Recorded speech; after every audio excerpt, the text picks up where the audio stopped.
pounds. Let's use that as the concept. As I said earlier, let's go back to World War II. Let's see how it was done then. Let's use the template of a war we won and examine how we're prosecuting this one. But oh no, we have to find the evil. And yes, my friend, it's blowing in the wind. The answer is blowing in the wind.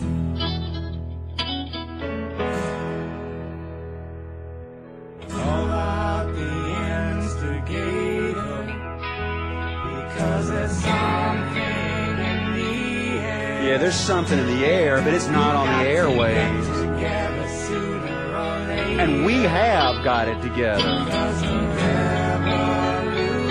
There are people in the streets.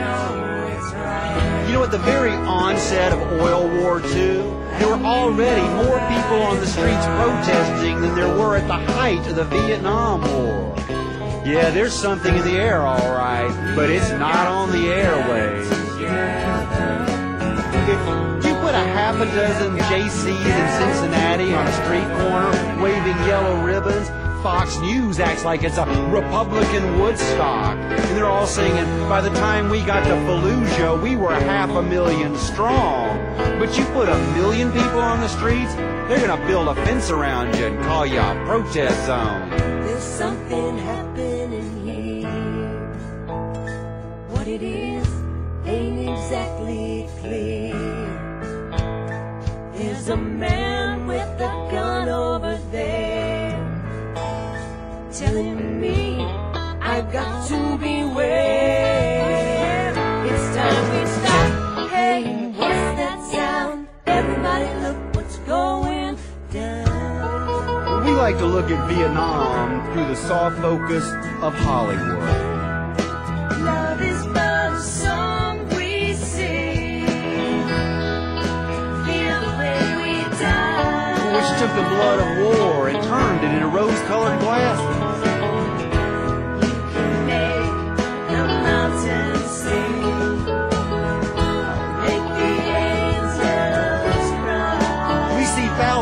Beautiful semi-naked 20-somethings putting daisies in the barrels of M16s.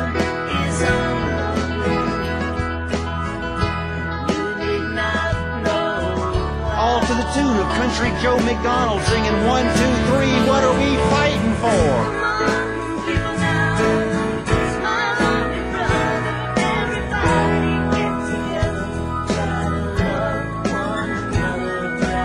It makes for spectacular video. Sometimes I see these images and I want to go running through the street saying, why don't we do it in the road? But I know better. When the first American troops went to Vietnam in 1964, there was barely a soul on the streets, but people were already singing I Ain't A-Marching Anymore and Blowing in the Wind. These songs were being released on major record labels. Mega hits would follow. Today, we have more people on the streets than there were then. Yet, there is not a single hit song on the radio. Tell me, how could this be? Run through the fields and houses.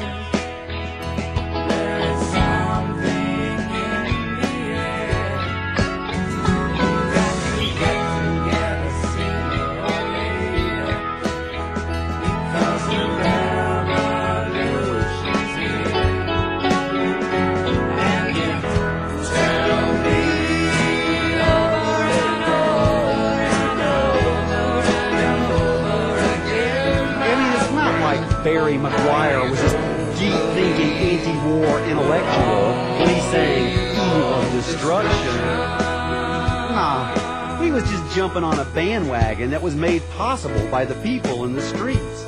Yet right now, there are more people on the streets than there were then. But you have to think twice before jumping on any kind of bandwagon for fear it might be a paddy wagon bound for Guantanamo Bay. If you speak the truth on national TV, your show's going to be dropped. Regardless of the ratings, just ask Bill Maher. A show does not need an audience. It needs sponsors. And that's the difference, because the 60s protesters, they were brought up with the brand loyalty of the 50s. And you can't blame them. Naturally, those kids queued up to buy all kinds of groovy mod gear and wear your love like heaven cosmetics.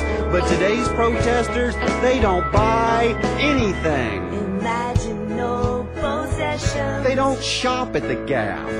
I wonder if you can. They boycott Coca-Cola. No need for greed or hunger. They run Walmart out of town. A brotherhood of man. Hell, they won't even go to Starbucks. Imagine all the people sharing all the world. And it's ironic, because before the Berlin Wall fell, we Americans loved to talk about how it was the Soviet Union that would only broadcast the songs of the state. Hand out the guns and ammo. And we Americans romanticized that it was our radio broadcast wafting in from West Berlin that tore down the wall. Yet now the cell phone's in the other hand. And there is a new wall running down divided America, and it is American radio that is being manipulated by the agenda of the state, because the state has become indistinguishable from the corporation, and the corporation needs sponsors more than it needs an electorate.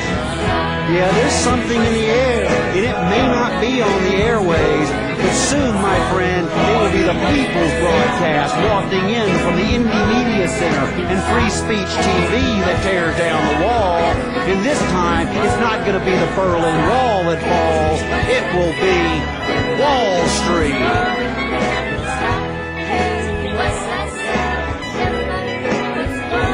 Because the revolution is now.